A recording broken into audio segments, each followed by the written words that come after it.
10-11 വർഷമായില്ലേ ഒരു champions league trophy അടിച്ചിട്ട് ആ ട്രോഫി ഇല്ലാതെ ഇങ്ങനെ തുടരും എന്നൊക്കെ പറഞ്ഞ് ബാഴ്സലോണയെ കളിയാക്കാൻ വരുന്ന ഓരോ റയൽ മാഡ്രിഡ് ഫാൻസിനും ഈ വീഡിയോ അയച്ചു കൊടുക്കുക.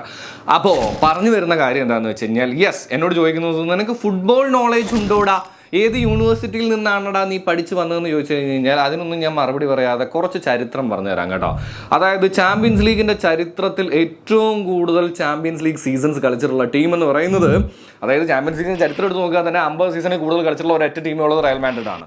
ഈ റയൽ മാഡ്രിഡ് 40 സീസണോളം എന്താണ് ട്രോഫി ഇല്ലാതെ പോയിട്ടുള്ള ടീമാണെന്നുള്ളതാണ്. ആൻഡ് അത് നമ്മളൊന്ന് അടുപ്പിച്ചെടുത്ത് നോക്കുകയാണെന്നുണ്ടെങ്കിൽ 32 വർഷം ട്രോഫി ഇല്ലാതിരുന്ന ടീമാണ് 10-11 വർഷത്തെക്കുറിച്ച് പറയുന്നത്.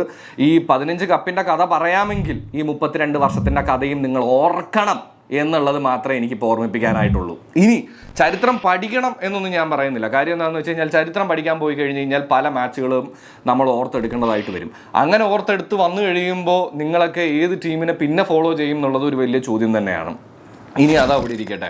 ഏകദേശം ഞാൻ ഈ പറഞ്ഞല്ലോ 40 സീസണോളം ട്രോഫി ഇല്ലാതെ പോയ ടീമാണ് ആര്, നമ്മുടെ റയൽ മാഡ്രിഡ് എന്ന് പറയുന്നത്. ഏകദേശം അതിൻ്റെ ഒപ്പം തന്നെ കൂട്ടാൻ പറ്റുന്ന വേറൊരു കാര്യമാണ്, 20 സീസണോളം കുറവാണ് ആര് കളിച്ചിട്ടുള്ളത്, ബാഴ്സലോണ റയൽ മാഡ്രിഡിനെ വെച്ച് നോക്കുമ്പോൾ ചാമ്പ്യൻസ് ലീഗിൽ കളിച്ചിട്ട് ഉള്ളത് എന്നുള്ളതാണ്.